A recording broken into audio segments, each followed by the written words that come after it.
Bonjour et bienvenue dans cette nouvelle section sur la régression linéaire multiple.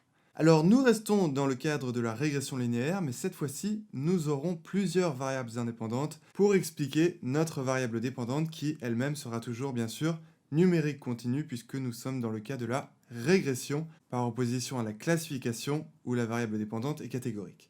Donc dans cette section, nous allons traiter d'un problème business où nous devrons prédire le profit de plusieurs startups à partir de plusieurs informations dont on dispose sur ces startups, et justement, ces informations vont être nos variables indépendantes que nous utiliserons pour prédire le profit. Alors, ce que nous allons faire dans un premier temps, c'est choisir le bon dossier. Donc, nous allons dans File Explorer, puis nous allons dans notre dossier de Machine Learning, puis partie 2, régression, et maintenant nous sommes dans la section 5, régression linéaire multiple. Et voilà le dossier que nous devons choisir comme dossier de travail. Assurez-vous de bien avoir le fichier CSV 50 Startups. Et bien sûr, il est recommandé de enregistrer votre fichier Python dans ce même dossier pour pouvoir ensuite choisir le bon dossier comme Working Directory en cliquant ici sur Set Console Working Directory. Voilà, donc maintenant nous avons le bon dossier et nous pouvons commencer à construire notre modèle. Et la première chose que nous faisons bien sûr est de s'occuper de la phase de Data Preprocessing.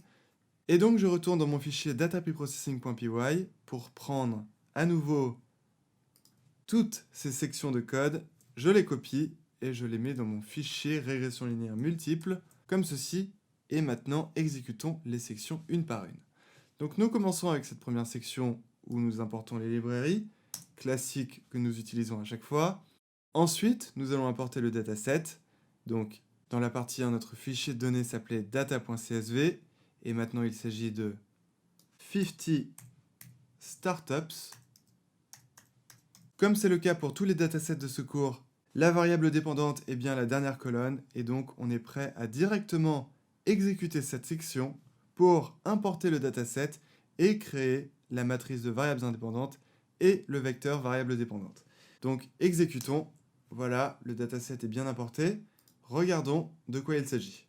Donc voilà le dataset, je vais changer le format et retirer l'écriture scientifique pour mettre à la place l'écriture réelle, donc je remplace G ici par F, et voilà, ça me donne l'écriture réelle.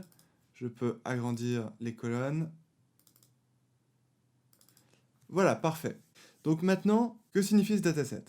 Alors il s'agit d'un dataset contenant les données de 50 startups, et ces données comportent les informations comme les dépenses en R&D, les dépenses en administration, les dépenses en marketing, l'état dans lequel se trouve la startup, donc ici on n'a que les états de New York, Californie et Floride, et enfin le profit de la startup, le profit annuel de la startup.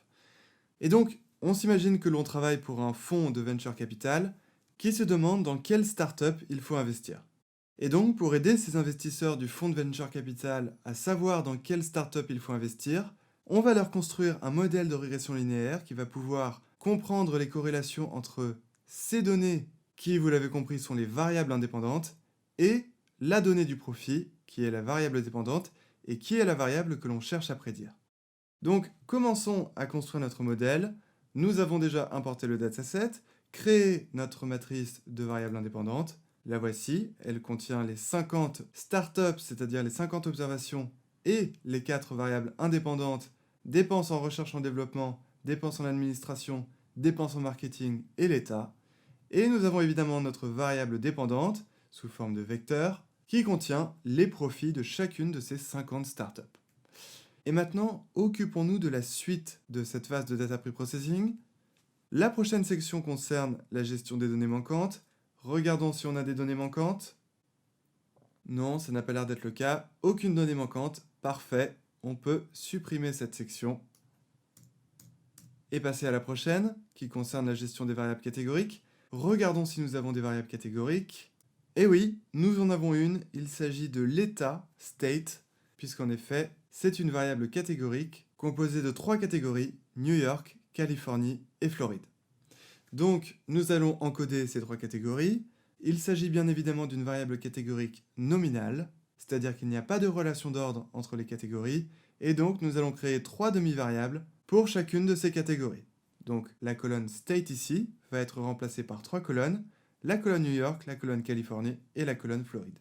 Donc faisons ça tout de suite. notre template va nous permettre de faire ça très efficacement. On a juste une chose à changer ici.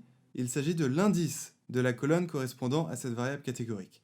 Rappelez-vous, cet indice est celui-ci, 0. Donc 0 était l'indice de la colonne de la variable catégorique dans notre exemple de la partie 1. Et donc ici, nous devons remplacer cet indice 0 par l'indice de la colonne de la variable catégorique qui est, regardons, donc les indices en Python commencent à 0. Donc cette première colonne a indice 0, indice 1, indice 2 et indice 3. Et donc, on doit juste remplacer 0 ici par 3, ici aussi, et ici aussi pour OneHotEncoder qui va justement créer ces 3 demi-variables. Donc pour rappel, LabelEncoder va transformer les textes en valeurs numériques, 0, 1 et 2, et OneHotEncoder va créer les 3 colonnes correspondant aux 3 demi-variables. Et ensuite, rappelez-vous qu'on avait cette partie de cette section sur les variables catégoriques pour encoder aussi la variable dépendante. Cependant, la variable dépendante ici est une variable non catégorique. C'est une variable numérique continue. Et donc, on n'a pas besoin de cette partie de section. Donc, je la supprime.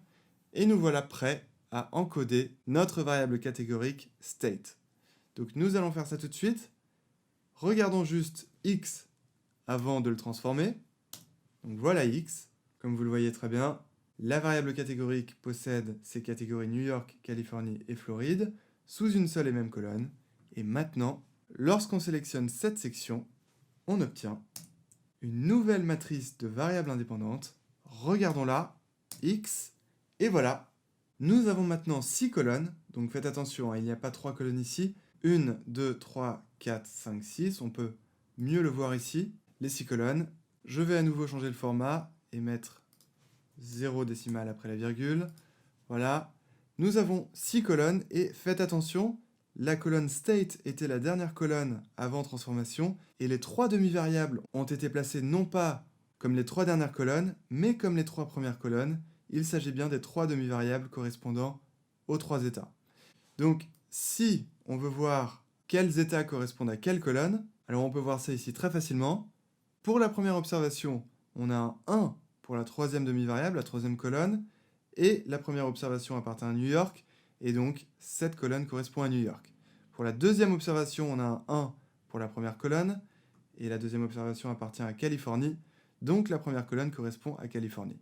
Et enfin, la troisième observation possède un 1 dans la deuxième colonne, et puisqu'il s'agit de la Floride, la deuxième colonne correspond à la Floride.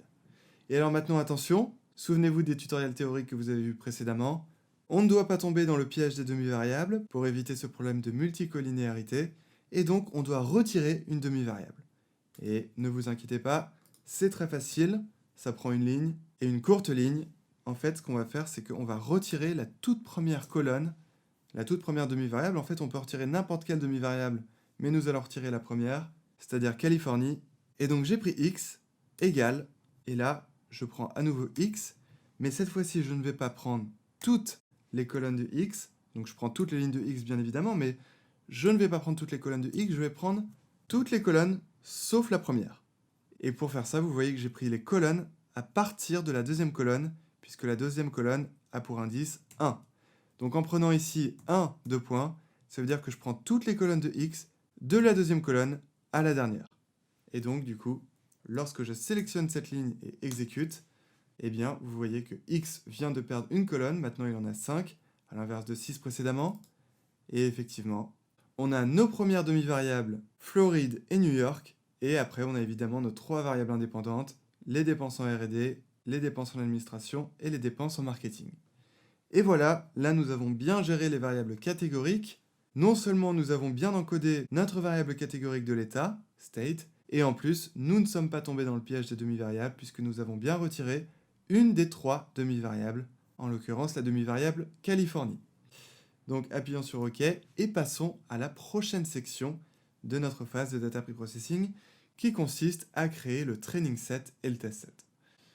Donc ici c'est pareil, nous n'avons rien à changer. Nous allons laisser 20% comme taille du test set pour avoir 20% des observations du dataset allant dans le test set et 80% des observations allant dans le training set. Donc qu'est-ce qu'on aura ? 20% de 50 égale 10, donc on aura 10 observations dans le test set et 40 observations dans le training set.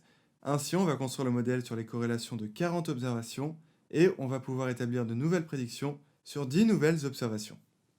Donc, on est prêt à sélectionner cette section et exécuter. Voilà, le training set composé de Xtrain et YTrain est créé et compte bien ces 40 observations. Et le test set composé de Xtest et YTest est bien créé aussi avec ces 10 observations. Parfait. Et maintenant, enfin, nous arrivons à la dernière section, Feature Scaling. Et là, c'est comme la régression linéaire simple. Puisque la variable dépendante est combinaison linéaire des variables indépendantes, les coefficients peuvent adapter leur échelle pour que les produits coefficients fois variables indépendantes soient tous sous la même échelle. Donc de même, pas besoin de feature scaling pour la régression linéaire multiple. Je supprime cette section et la phase de data preprocessing est bien complétée.